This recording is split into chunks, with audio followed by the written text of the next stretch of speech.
Posso, vou chamar então agora uma entrevista importante aqui no Bastidores CNN, porque a gente segue repercutindo a situação de Bolsonaro e do PL. Agora, vamos falar com o deputado federal Sóstenes Cavalcante, do PL do Rio de Janeiro. Seja muito bem-vindo, deputado federal, aqui no Bastidores CNN, é uma honra falar com o senhor. A gente vai começar a nossa entrevista falando sobre essa convocatória que Bolsonaro fez para um ato no próximo dia 25 na Avenida Paulista. O próprio ex-presidente disse que usará o momento para se defender.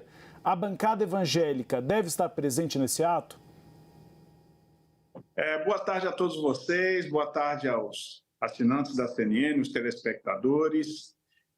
Não só a bancada evangélica, mas eu tenho convicção de que todo o PL, os parlamentares conservadores de direita que apoiamos o presidente Bolsonaro, estará na sua ampla maioria, lógico, salvo exceções por questões particulares. Todos nós estaremos ali, deputados, senadores, dando apoio ao nosso presidente neste momento tão importante da história do nosso país. Deputado, ainda falando sobre esse ato, né? A gente consultou várias pessoas próximas ao ex-presidente. O que a gente tem sentido ali é uma divisão de opiniões sobre essa estratégia, politicamente falando, né? Do ex-presidente a público, numa manifestação aberta, não sabe exatamente qual será o público. O presidente mesmo já antevendo qualquer problema em relação às manifestações, aos recados que serão dados, já pediu para ninguém levar cartaz ou faixa. Por que o PL acha que essa é a maneira mais adequada do presidente se defender? Primeiro, nós respeitamos o nosso presidente Jair Bolsonaro como a autoridade maior política do nosso partido. E seja qual for a decisão que ele tomar, acertada ou errada, quem julgará a história. Ele entendeu que era momento de falar, eu concordo com a teoria dele, que este é o momento, haja vista que há uma narrativa colocada pelo governo, pelo ministro Alexandre de Moraes e por grande parte da imprensa de um golpe que nunca aconteceu, de um golpe que em momento nenhum foi efetivado, e ele entende que é momento de falar. E nenhum melhor lugar do que falar de peito aberto, como sempre foi o presidente Jair Bolsonaro. Ele nunca se omitiu, ele nunca se escondeu, ele nunca teve meias palavras, palavras rebuscadas, nunca foi a característica do presidente Bolsonaro. Ele sempre foi franco, direto, muitas vezes polêmico, e ele tomou uma decisão política. Vou falar, vou na Paulista, convoco as pessoas com respeito às instituições, por isso essa advertência para não ter ataque.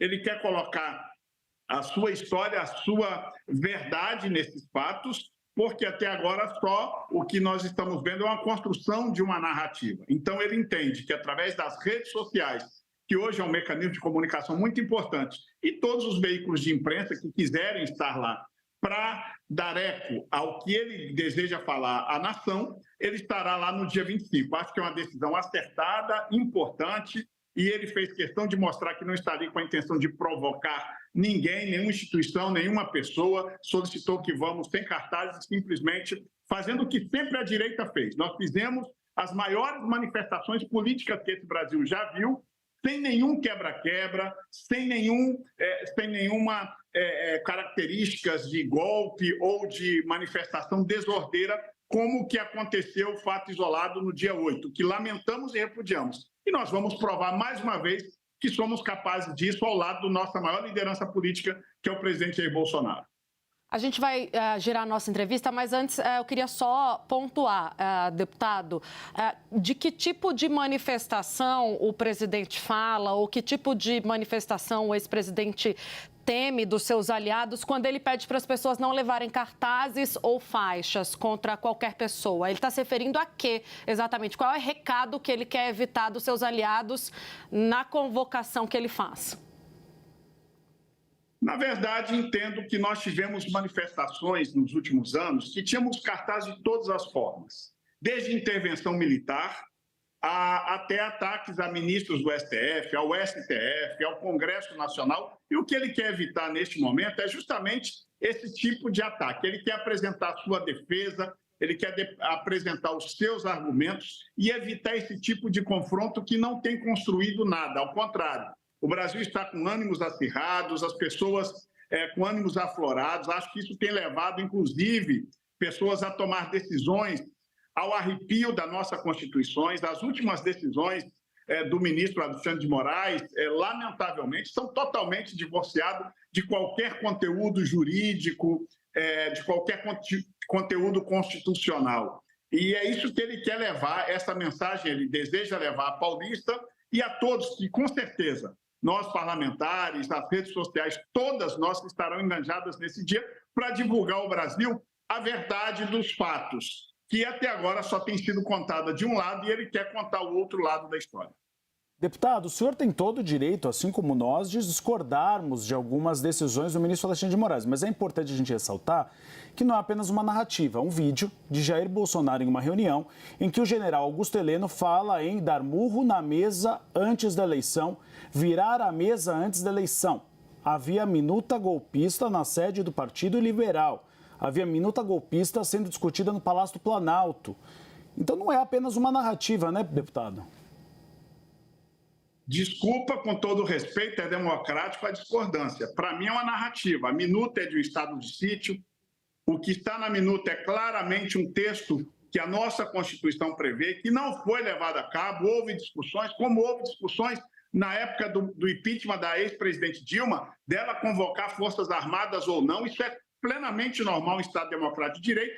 E a reunião tão falada, que para mim, continuo insistindo, é uma narrativa, é justamente uma reunião para discutir o sistema eleitoral, que o presidente Bolsonaro, antes, quando o deputado já questionava, durante questionou e continua questionando hoje, não só ele.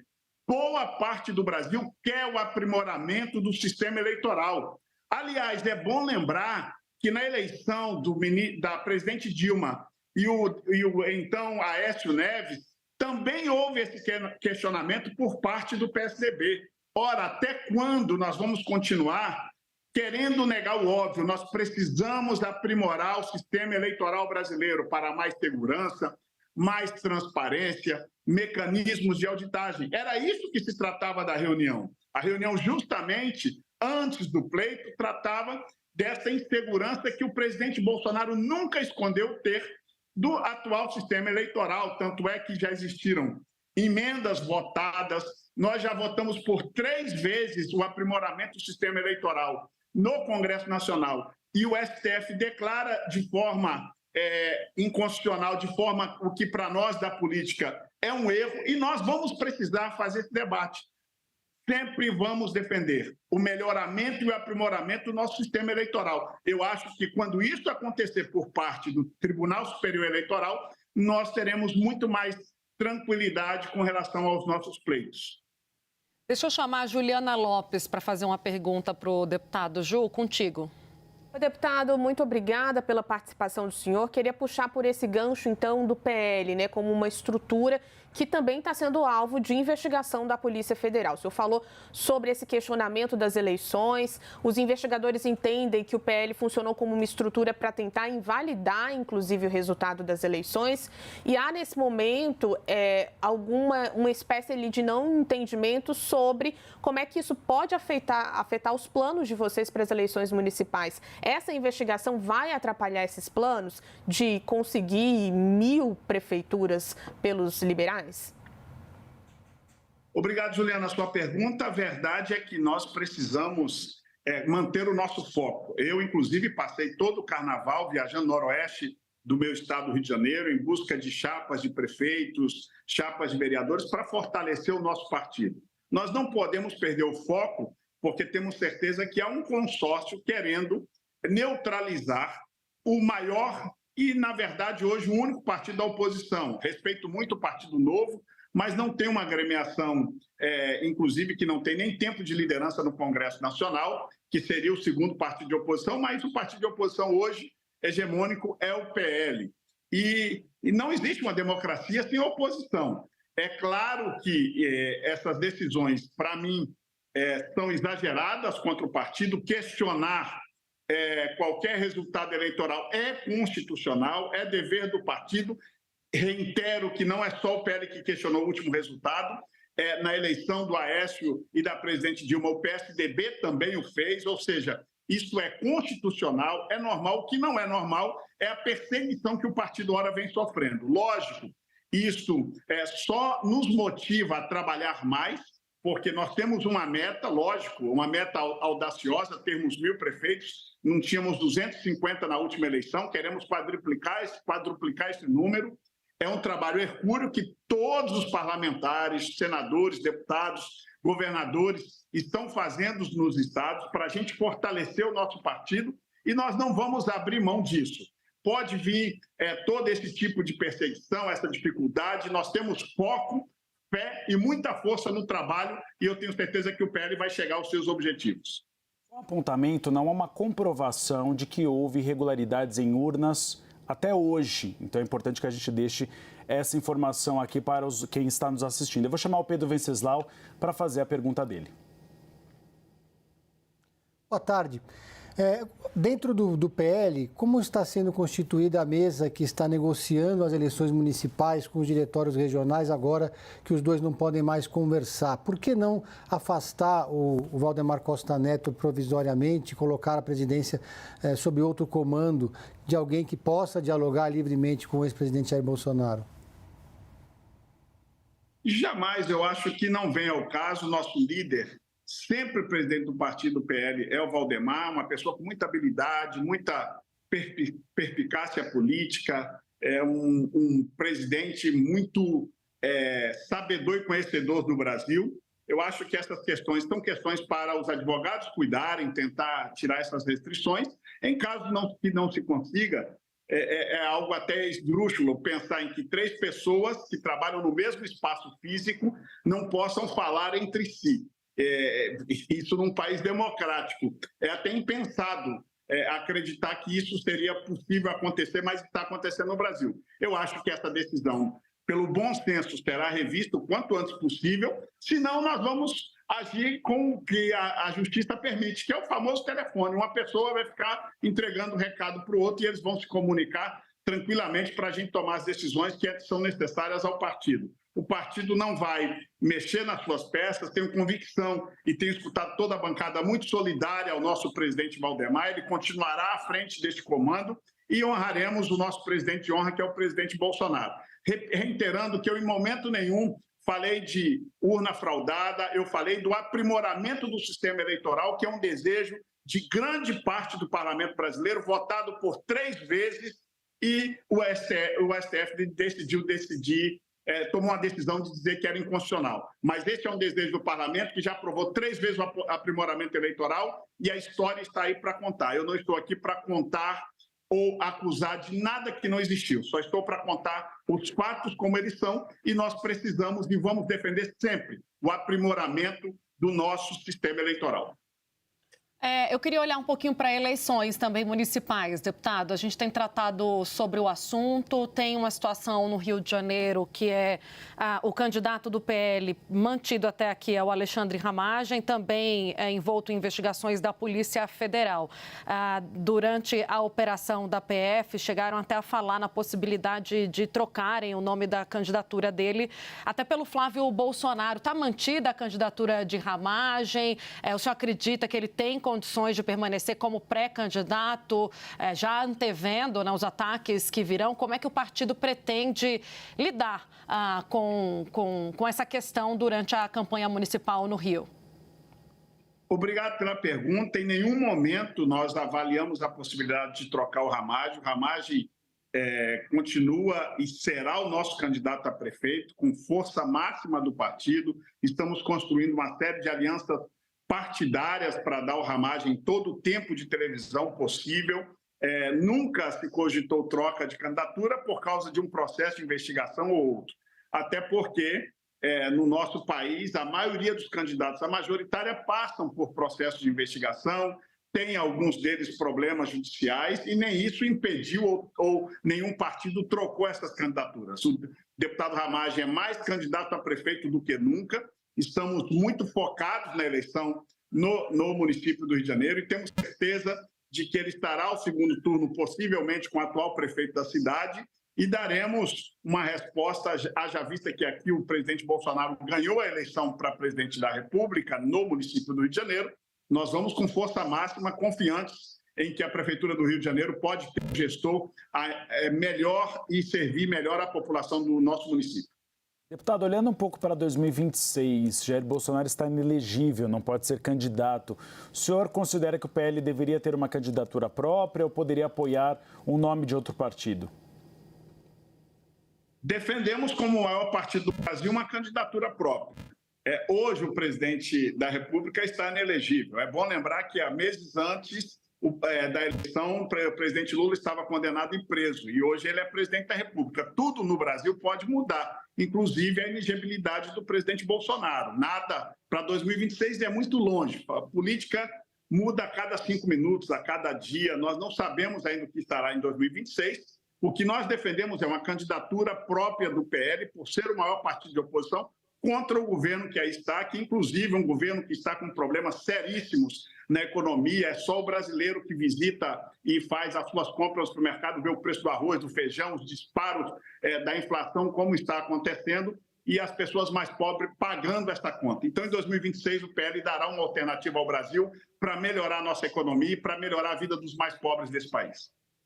A Juliana Lopes tem mais uma pergunta. Ju? Deputado, voltando um pouquinho para essa questão do PL do Rio de Janeiro, queria fazer uma pergunta para o senhor, que é a seguinte. A gente tem ali, entre várias investigações, Jair Bolsonaro, Carlos Bolsonaro, Alexandre Ramagem sendo alvo, então, de operações da Polícia Federal. Como convencer os partidos de que essa aliança com o PL é importante e vai ser efetiva nas eleições municipais? Primeiro, nós temos um grande timoneiro no nosso estado, que é o governador, que é do nosso partido. Ele tem feito esse diálogo com os presidentes dos demais partidos de muito boa forma, bem como o nosso líder da bancada da Câmara, Altineu, é o presidente estadual. Ele tem muito boa interlocução com os demais presidentes partidários do estado, e essa aliança está muito consolidada. Logo dizer que investigações, graças a Deus, todas as investigações desses personagens, Juliana, que você acaba de dizer, nenhuma delas é por corrupção, é porque teve dinheiro em mala, dinheiro em cueca, como a gente viu em outras operações. Para nós, na nossa avaliação, são investigações persecutórias que, com o desenrolar dessas investigações, ficará provado que nenhuma dessas pessoas cometeu crime algum e poderão continuar prestando seus serviços, neste caso, Ramagem, à Prefeitura do Rio de Janeiro, bem como os demais personagens, inclusive o Carlos Bolsonaro, que deverá ser o líder, né? Aquele que vai fortalecer a nossa chapa de vereadores. Ele deve estar assinando logo assim que a janela partidária abrir. Ele vai assumir a presidência do Diretório Municipal aqui no Rio de Janeiro e será o puxador da nossa legenda de vereadores, com toda certeza um dos mais votados novamente no município do Rio de Janeiro, neste caso, Carlos Bolsonaro. Nós continuamos focados com o nosso olhar sempre muito prepositivo, olhando no Brasil que queremos, não abrindo mão daqueles valores que tanto acreditamos: Deus, pátria, família e, em especial, hoje, mais do que nunca, liberdade. É o que o Brasil precisa, é o que nós precisamos fortalecer a nossa democracia. Deputado, agradeço a sua participação no Bastidores CNN. Até uma próxima. Muito obrigado a todos vocês. Bom trabalho. Parabéns vocês pelo belo jornalismo. Obrigada, deputado.